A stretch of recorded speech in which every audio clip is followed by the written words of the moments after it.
connu sans doute les meilleurs souvenirs de mon existence. Donc c'est toujours avec un grand plaisir que je reviens. Et je reviens aujourd'hui en tant que spécialiste en même temps de littérature et de comparatisme, puisque je suis enseignant de littérature comparée. C'est donc ces deux titres, littéraire et comparatiste, que j'interviens dans ce colloque. Je pense que c'est important de le souligner d'entrée de jeu, parce qu'on a parlé hier du poids des mots, et je pense qu'il est important, dans des questions comme celle que nous traitons ici, de distinguer les faits, et on a beaucoup parlé de faits hier, et la représentation de ces faits. Important de distinguer entre les réalités sociales ou politiques, ici en l'occurrence la réalité des phénomènes migratoires, et les réactions psychologiques, sociales, réactions collectives ou individuelles que suscitent ces réalités. De même que la mémoire n'est pas l'histoire, les migrations ne sont pas l'exil. Je n'insisterai pas sur ces distinctions aujourd'hui. Je préfère vous renvoyer à la conférence que j'avais faite devant l'association portugaise des professeurs de français, qui a paru dans la revue Carnet, revue de cette association qu'on trouve sur le site revue.org. Cette distinction faite, je voudrais considérer cette question de représentation sous la forme d'une question. Quelle idée l'immigré se fait-il de son statut, de sa situation, de son rôle dans l'immigration? C'est une question, je le signale également, qui est différente de celle qui a été abordée hier après-midi dans l'atelier concernant la littérature italienne, où l'on a essentiellement considéré ce que les comparatistes, nous appelons des questions d'imagologie. Quelle image se font des écrivains qui ne sont pas eux-mêmes immigrés? Quelle image se font-ils de l'immigré? C'est une autre question que je n'aborderai pas aujourd'hui. L'immigré se fait d'abord une idée de sa situation comme transitoire. C'est-à-dire qu'il n'imagine pas que sa situation puisse être durable dans le temps. Je veux dire, cette condition d'émigré, c'est une condition qui est, selon lui, quelque chose de transitoire, essentiellement. Il s'imagine autrement. Il ne sait pas très bien comment cela va évoluer, mais cela doit évoluer. Cette littérature, donc, dans l'immigration, s'exprime selon un double mouvement, qui est un mouvement d'affirmation et ensuite de disparition.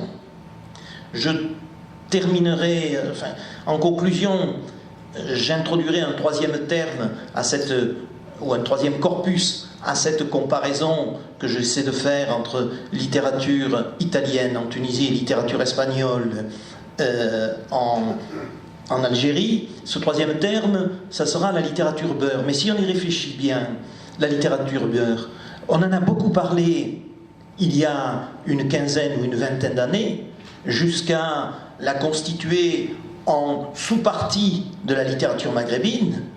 Mais est-ce qu'on en parle maintenant? C'est une littérature dont on ne parle plus. C'est une littérature qui a eu ses spécialistes, qui a eu ses publications et qui semble avoir disparu. Alors, sous quelle forme a-t-elle disparu? Est-ce que c'est un signe, ce qui serait plutôt positif, de l'intégration des immigrés dans le corps sociétal français, ou est-ce que c'est au contraire un signe de rejet, un signe de refus? C'est une des questions que je me poserai en conclusion. Ce sont donc ces modalités d'affirmation puis de disparition que je vais tenter de traiter. Mais comme je suis aussi comparatiste, je l'ai dit, c'est à travers une comparaison que je vais évoquer cette question. Comparaison non seulement entre la littérature d'immigration des Italiens en Tunisie et des Espagnols en Oranie, leurs différents modes d'affirmation, mais aussi comparaison qui se veut un peu subversion, une forme de subversion, parce que quand on parle généralement des littératures d'immigration, ce sont, j'ai parlé tout à l'heure de la littérature beurre, on parle aussi des littératures d'immigration en Allemagne, la littérature turque, de l'immigration turque en Allemagne, etc. Ce sont souvent, et cela a été dit hier, des littératures du sud vers le nord. Eh bien, je vous propose aussi, d'une manière peut-être un peu subversive, de renverser la perspective et de parler ici de littérature d'immigration du nord vers le sud, ce qui sera également un moyen de relativiser les points de vue et sans doute de considérer avec un peu plus de modestie la question de l'immigration, car l'immigration des Italiens au Maghreb, en Tunisie notamment, l'immigration des Espagnols en Algérie ont eu l'une et l'autre, ne vous y trompez pas, les mêmes causes que l'immigration actuelle du sud vers le nord, vers l'Europe. Je veux dire que les causes sont toujours les mêmes, c'est-à-dire la pauvreté dans le pays d'origine, la misère. On en a parlé beaucoup hier à propos des Italiens en Tunisie. C'était une communauté excessivement pauvre et qui a été amenée vers l'extérieur, vers un ailleurs de l'Italie par la misère, à cause de la misère, à cause de la pauvreté. Même chose en ce qui concerne les Espagnols. En Oranie, beaucoup provenaient de l'Andalousie, extrêmement pauvres, et des véritables famines qui ont eu lieu, ont sévi dans l'Andalousie, comme d'ailleurs dans le Mezzogiorno italien, dans les premières années du XXe siècle, à la fin du XIXe et les premières années du XXe siècle. Donc, finalement, ce renversement des perspectives que je vous propose me semble assez moral et assez intéressant à analyser. J'aborderai successivement les thématiques et la question importante, me semble-t-il, de la langue d'expression en rapport avec les idéologies en place et le pouvoir. Précisons également qu'il s'agit de deux corpus très limités. Je vous ferai don de la bibliographie, je passerai sur la bibliographie, mais ces deux corpus ne comprennent pas plus d'une quarantaine d'auteurs pour la littérature des Italo-Tunisiens et environ 2 fois moins pour celle des Hispano-Algériens. Je n'insisterai pas non plus sur une question qui n'a pas lieu d'être débattue ici, qui est la question de la littérarité de ces textes. Ce n'est pas des textes transcendants de littérarité pour la plupart, mais ça n'est pas ce qui nous intéresse dans ce colloque. En 1918-1920, dans une enquête sur la littérature nord-africaine dirigée par un des responsables en Tunisie de la Société des écrivains de l'Afrique du Nord, un des responsables fondateurs, Arthur Pellegrin. Dans cette enquête, Jean Sellerier, qui était professeur au lycée français de Casablanca, considère que, je le cite, « En dehors de la France, les immigrants de l'Afrique du Nord se sont recrutés et se recrutent surtout en Espagne et en Italie. Pourquoi cette terre d'Afrique, fécondée il y a 2000 ans par le génie de Rome, ne verrait-elle pas naître la beauté dont la commune adoration serait le lien solide entre la France, l'Italie et l'Espagne ?» On voit que l'idéologie en place, l'idéologie coloniale, situe immédiatement l'intérêt, disons, culturel que peut avoir cette commune latinité, avec un « L » majuscule. Un des piliers de l'idéologie coloniale, aussi bien en Tunisie qu'en Algérie ou au Maroc, c'est le thème, le mythe de la latinité. Et cette commune latinité donne le sentiment, donne l'impression à certains, comme ici Jean Sellerier, qu'il y a possibilité de féconder, comme il dit, la culture maghrébine à travers cette communauté d'origine. Alors, la littérature italienne en Tunisie, je vous passerai aussi, évidemment, les chiffres, on en a parlé hier.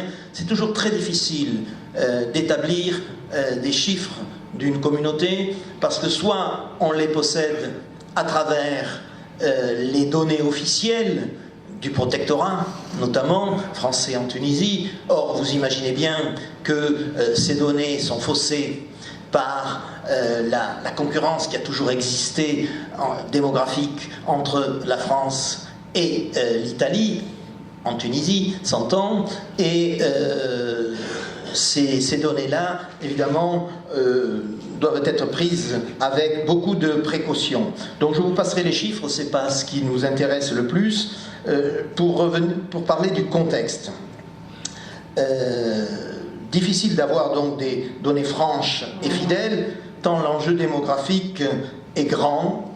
Mais d'après Juliette Bessis, qui est une des historiennes les plus crédibles de la Tunisie contemporaine, les Italiens seraient 1,5 fois plus nombreux que les Français à la veille de la guerre 39-45.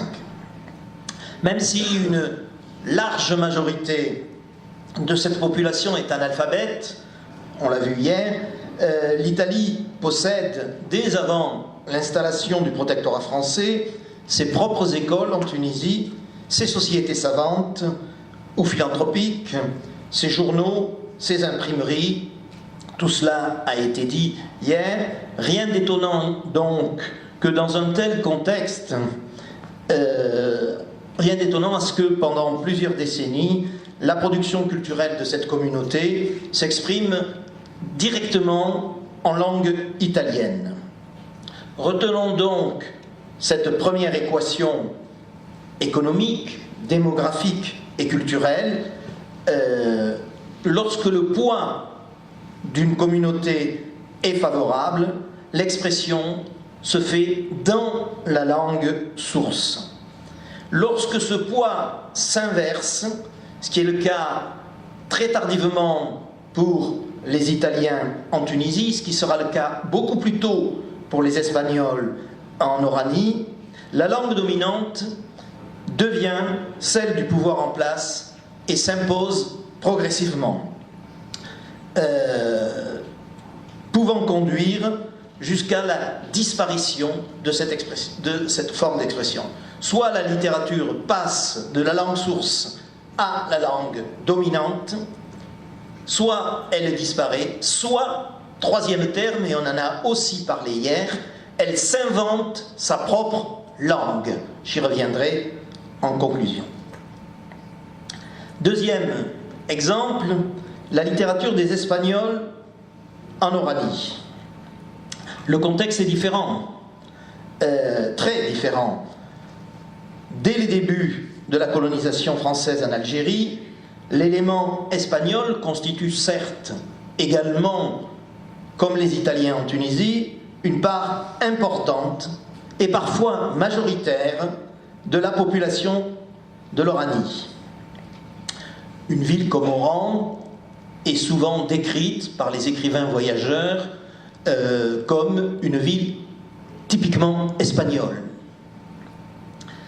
La différence essentielle dans le contexte me semble que tenir au fait que l'Algérie s'est constituée relativement rapidement sous forme d'une colonie fortement structurée, beaucoup plus structurée administrativement que la Tunisie. Le poids du pouvoir colonial, du pouvoir central, du gouvernement général, qui n'est que le relais direct, beaucoup plus direct que dans les protectorats du pouvoir en France, est extrêmement lourd, extrêmement fort. Donc le rapport entre les langues est très différent, même si Oran, par exemple, a toujours été, je l'ai dit, une ville espagnole.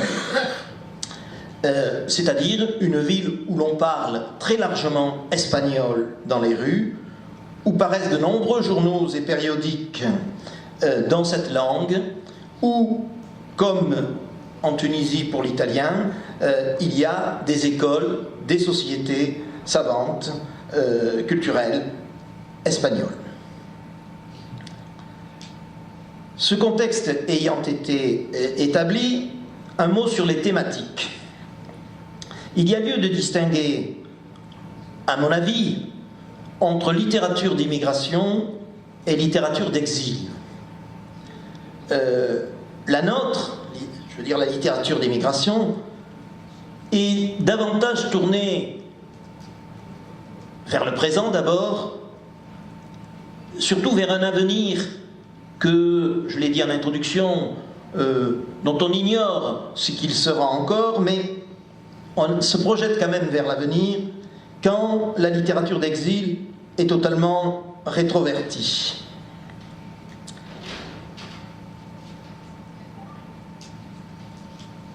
La thématique majeure de nos deux littératures et, à mes yeux, de toute littérature d'immigration, me semble donc être de nature ethnographique. En même temps, une manière d'imaginer la patrie mythique dans laquelle on se projette. Il y a une façon de considérer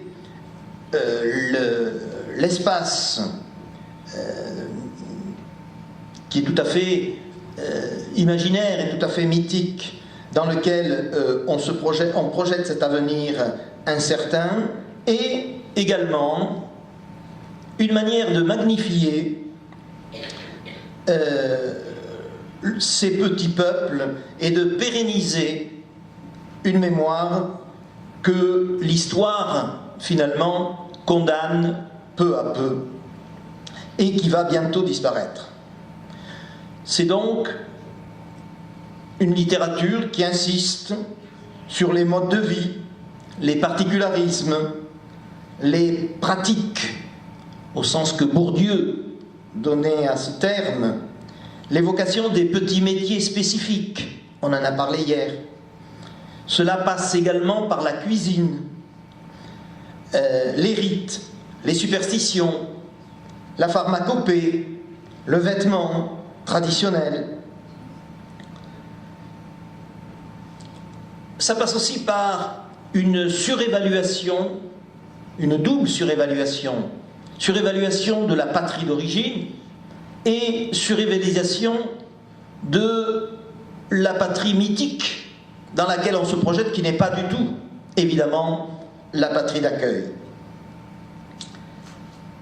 Deuxième thème qui me paraît important, c'est celui de la culturation.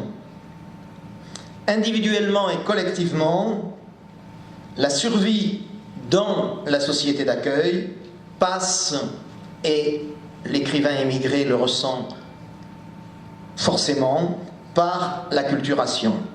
C'est-à-dire qu'il doit muter de l'immigré au citoyen, et pour cela sortir, s'arracher au cocon communautaire qui préserve, qui sépare, et oublier progressivement sa patrie d'origine pour focaliser sur une imaginaire patrie d'adoption. Emmanuel Robles, écrivain d'origine espagnole, né à Oran, disait que l'Espagne, sur la rive dans laquelle il est né, l'Espagne n'était qu'un point mythique, un rêve. Au point que l'immigré surenchérit souvent avec le dominant dans le rejet de l'autre. On a parlé hier du contexte colonial et de la situation de l'immigré proche ou moins proche de l'indigène. Je reprendrai cette image de votre grand écrivain tunisien Albert Memmi dans le portrait du colonisé. Il définit le phénomène colonial comme, je le cite, une pyramide de tyrannos.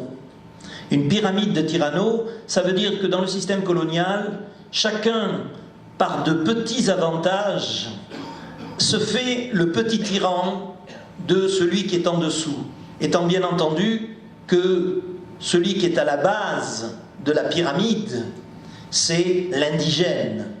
Et ensuite, l'Italien en Tunisie, il n'a pas grand-chose, il n'a rien, mais il a peut-être sa petite échoppe, il a peut-être son petit lopin de terre. Et cela lui donne un petit pouvoir supplémentaire. Tout comme le juif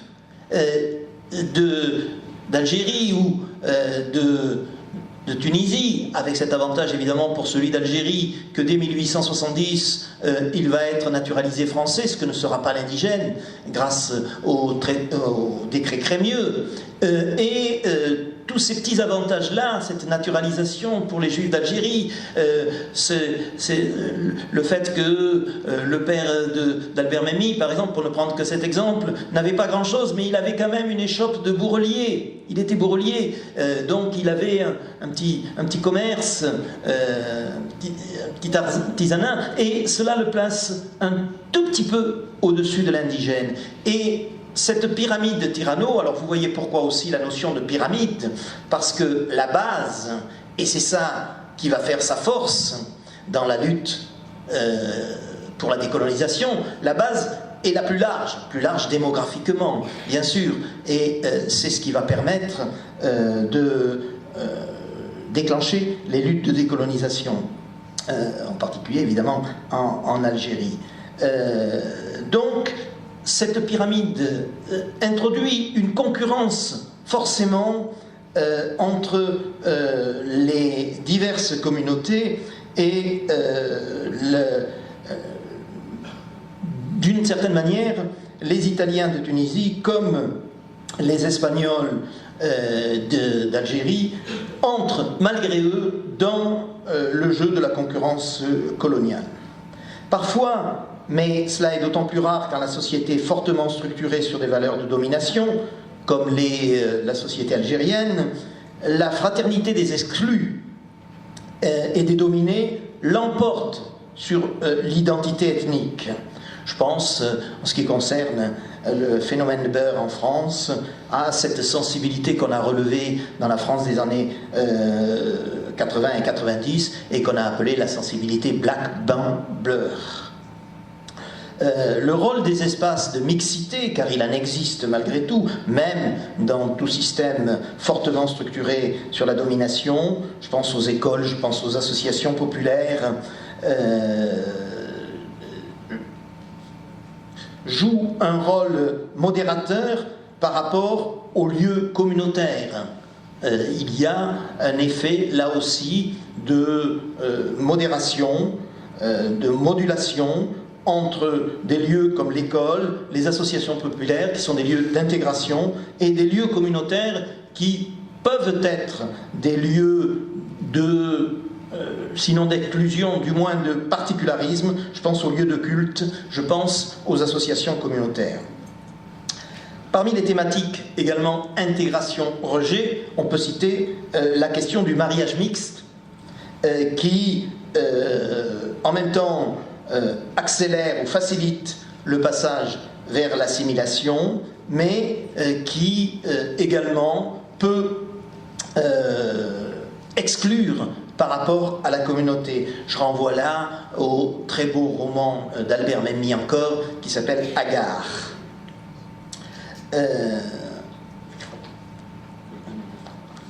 Alors la question, 2 minutes, donc juste le temps de parler de la question de la langue.